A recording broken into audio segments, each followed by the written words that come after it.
Fatos e versões.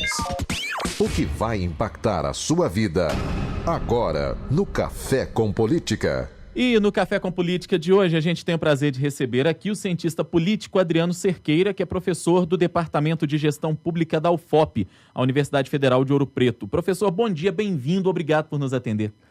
Muito obrigado, bom dia, Rodrigo, bom dia, Delma. Bom dia. Professor, hoje a gente tem tanta coisa para falar com o senhor sobre o cenário político, tá uma coisa tão assustadora, mas o assunto do dia no cenário político, mais recente pelo menos, e igualmente grave em relação aos outros que a gente vem tratando ao longo da semana, é esse depoimento, a divulgação do conteúdo desse depoimento do ex-ministro Antônio Palocci sobre a questão da Odebrecht nos governos Lula e Dilma. E esse depoimento foi uma coisa assustadora, não é? Na opinião do senhor, enquanto cientista político, quais são seus reflexos disso para os ex-presidentes Lula e Dilma?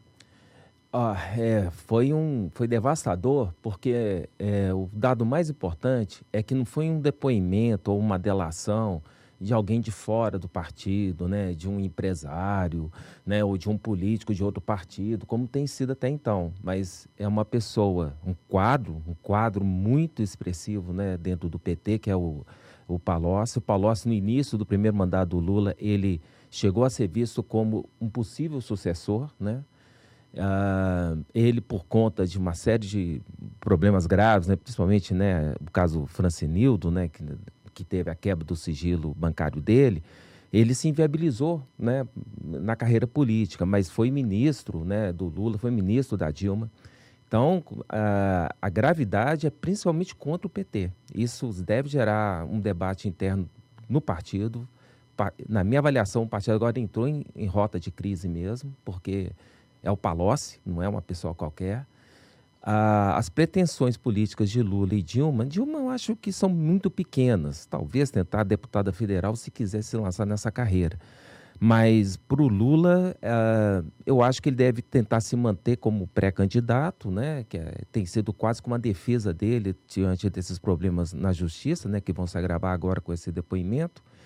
Mas eu acho que as chances dele de sair candidato efetivamente ano que vem, e mesmo sair candidato, ter alguma chance, eu acho que são realmente cada vez mais limitadas. O senhor acredita que vai ter uma reviravolta dentro do próprio partido? Porque a gente fala também do ponto de vista da opinião pública, né? Porque eu falava um pouco mais cedo, a gente conversava aqui, eu e o Rodrigo, falando que se esperou muito da delação do Eduardo Cunha. E que se falava, é oposição, então não teria muito crédito. Como o senhor disse agora há pouco, Palocci, que foi o braço direito do Lula na época que ele foi presidente.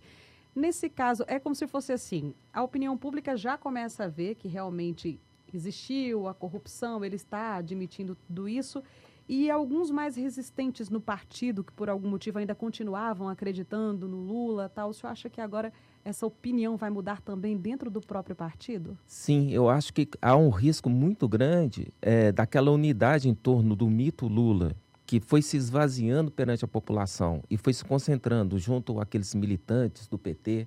O PT meio que se uniu na defesa do Lula. Mas você tem um Palocci, né, fazendo esse tipo de denúncia e deve avançar agora, né, porque isso não foi uma delação premiada, né, enfim, imagino que algum acordo nesse sentido vai avançar.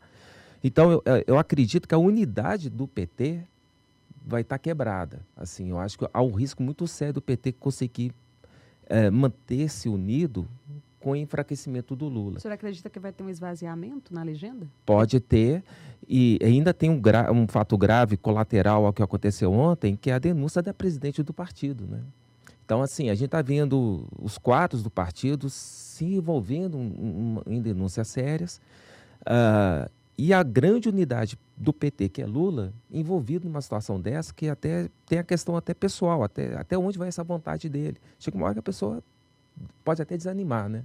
Então, assim, eu estou muito interessado em ver, não é nada maldoso da minha parte, não, como vai ficar o PT depois dessa denúncia do Palocci. Porque, de novo, não foi uma denúncia de uma pessoa qualquer. Né? Imagina que o Zé Disseu tivesse feito o que o Palocci fez. Ia ser tão grave quanto foi o caso do Palocci. Então, eu quero ver como vai ficar a unidade do partido depois disso. Pois é, até pensando na eleição do ano que vem, professor, vem a seguinte pergunta: com um possível esvaziamento dessa pré-candidatura do ex-presidente Lula, o senhor acha que isso poderia, por exemplo, fortalecer o ex-ministro Ciro Gomes como alternativa de esquerda, já que existe uma... Ele até tem evitado o rótulo de um candidato de esquerda, nos deu entrevista aqui há quase 2 semanas e evitou a todo custo esse rótulo, mas o fato é que ele tem uma identificação ali com a esquerda. Isso pode fortalecê-lo? O enfraquecimento do Lula, consequentemente, geraria o fortalecimento do Ciro?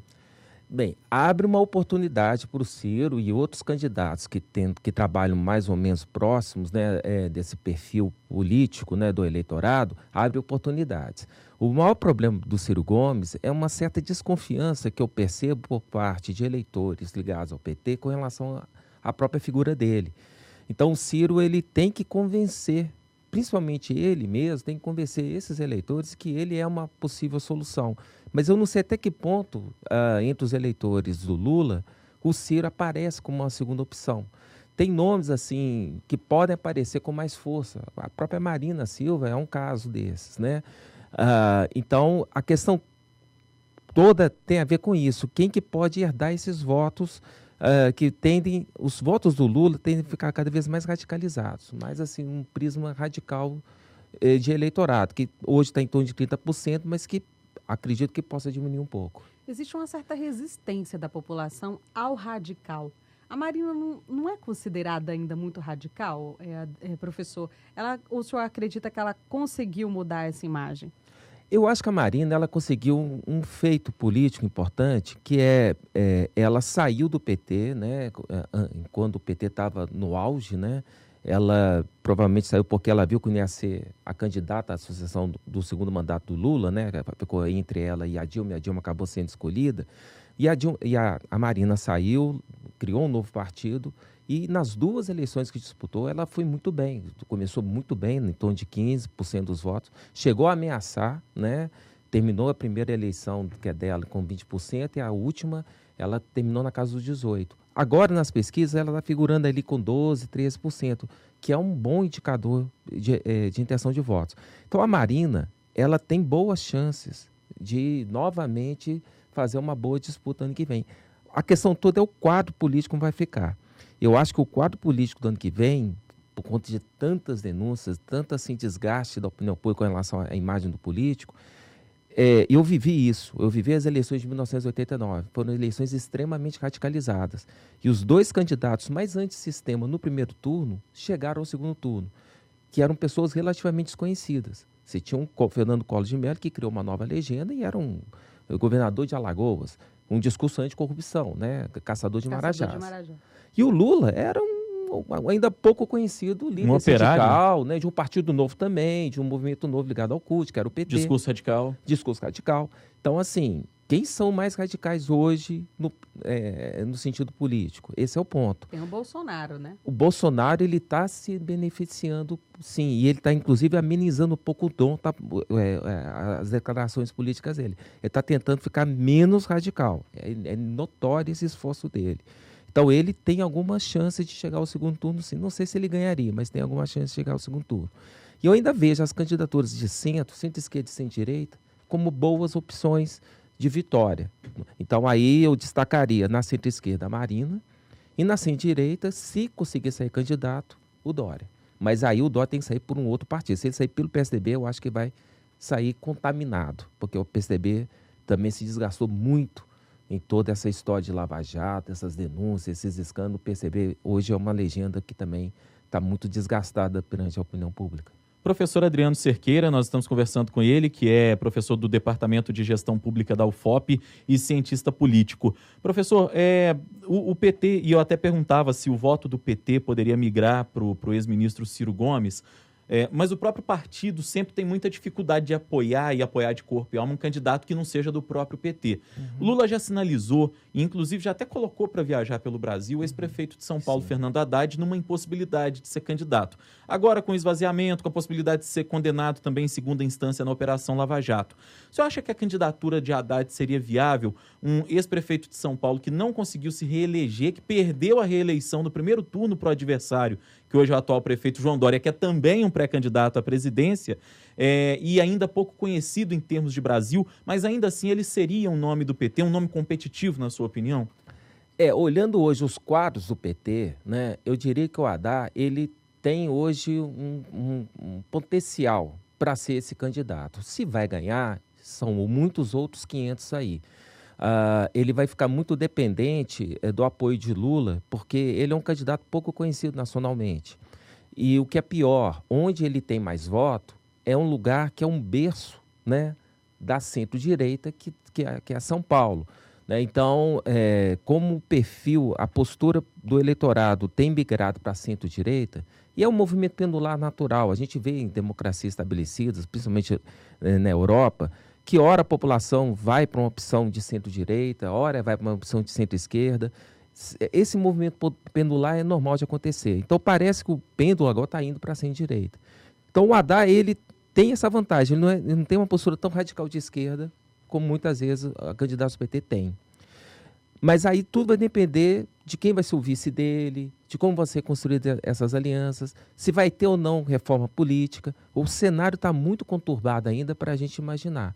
Mas a falta de quadros do PT em relação a quem sucede Lula está muito notória, né? Está muito clara essa falta de quadros. E o Haddad, sim, é uma opção. Se é viável ou não, são outros 500, mas eu acho que ele seria uma opção melhor. O senhor falou do Dória agora há pouco, né? Uhum. E que ele poderia, na sua opinião, sair do PSDB se não quisesse ficar contaminado. Mas tem um outro aí que desponta também, que é o Geraldo Alckmin. Sim. Internamente no partido, o senhor acredita que os filiados pendem mais para quem? Para o Dória, que é a novidade, que tem despontado aí como... É midiático, né, Delma? É midiático. Eu ia falar assim, ele é quase visto como o salvador da pátria. Vendem essa imagem dele. O Ciro até disse para nós aqui que ele governa São Paulo pelo celular, de tão midiático que é. E tem o Alckmin, que seria o mais tradicional. Falando do Ciro, ele disse, inclusive, que ele não conseguiria chamar o Alckmin de canalha, porque é um cara que ele consegue sentar na mesa para dialogar, que ele tem as posições dele lá tradicionais, mas é um cara que já tem uma experiência na administração e tal. Então, eu volto à minha pergunta. O senhor acha que quem ganharia esse cabo de guerra dentro do PSDB? Seria o Dória ou o Alckmin? Olha, vendo o histórico do PSDB na definição de candidaturas à presidência, o que sempre me impressionou é como que o Geraldo Alckmin ele tem um controle da máquina, né? Ele conseguiu se impor em 2006 ao Serra, né? Ele é uma pessoa, assim... É um quadro do partido, né? É uma pessoa que surgiu de dentro e certamente tem uma boa... bons aliados dentro lá. Eu acho difícil o Dória sair candidato pelo PSDB. Eu acho que o Alckmin tinha o maior adversário do Alckmin não era o Dória, era o Aécio. Mas o Aécio, né, foi bombardeado, né, com essas denúncias e realmente eu acho que se inviabilizou como candidato. Então, agora eu acho que o PSDB deve ter o Alckmin, caso não surjam novidades pela frente. E para o Dória, como ele, nesse esforço midiático, ele quer aparecer como o novo, uma nova opção política e tal, eu acho que para a imagem dele ser mais viável como candidato ano que vem, ele tinha que sair em um outro partido. Eu acho que o PSDB está muito viciado nessa diáspora, PSDB, PT, né, e essas denúncias. Eu acho que um candidato novo dentro do PSDB, o eleitorado vai estranhar. Os partidos como um todo estão saindo muito atingidos, né, com essa corrupção, professor. Bastante, mas assim, alguns partidos, eu vou até pegar um, que é o DEM. O DEM é um partido interessante. Quando teve o mensalão, o DEM foi se esvaziando, foi ficando pequeno, mas ele tomou uma decisão que é assim, é denunciado, a gente expulsa do partido. Eu não sei até que ponto eles seguiram a ferro e fogo, arrisca essa lei. Mas, de fato, houve várias expulsões, né, inclusive de prefeitos, governadores denunciados do partido. E o DEM agora está com a possibilidade de mudar de nome, agregando gente de outros partidos, inclusive o PSB. Então, o DEM pode ser uma novidade aí nesse pedaço do ano que vem. com um novo nome, né, vão tentar, né, fazer um certo rearranjo partidário para tentar mostrar que eles estão adequados ao tempo. Eu acho que os partidos antigos, tradicionais, eles têm que pedir eles têm que se revitalizar perante a opinião pública. E eu não vejo outro caminho que não seja pedir desculpas, reconhecer o erro e ver o que acontece. Ou isso, ou então refundar, criar um novo nome, né, e vender uma outra ideia, porque eu acho que a República, né, de 89 a 2018 morreu. Né? 2018 vai ser uma nova era na política brasileira. É o que eu acredito que vai acontecer. Professor, o senhor falou dessa questão do DEM e ontem teve um jantar do Rodrigo Maia com o Geraldo Alckmin e o Maia avisou para o Alckmin que o DEM vai ter uma chapa à presidência da República. O senhor vê isso como uma possibilidade bem real diante desse novo fortalecimento do partido? Eu acredito que sim. O DEM, nitidamente, eu acho que ele acabou que se preparou bem para essa situação. Né? Apesar de ter nomes do DEM que estão envolvidos nessas denúncias da Lava Jato, é um partido que tem condições de se defender, né? Olha, a gente tentou fazer isso, a gente tentou fazer aquilo e tal. Eu acho que o PT, PSDB e PMDB estão muito atrasados em fazer o movimento que o DEM já mostrou fazer. Então, eu acho que o DEM tem condições, sim, de lançar candidato. Se vai ser bem sucedido, e é o uma Rodrigo outra Maia história. está bem na fita, né? Presidente da Câmara, né? E presidente interino, inclusive, Isso. né?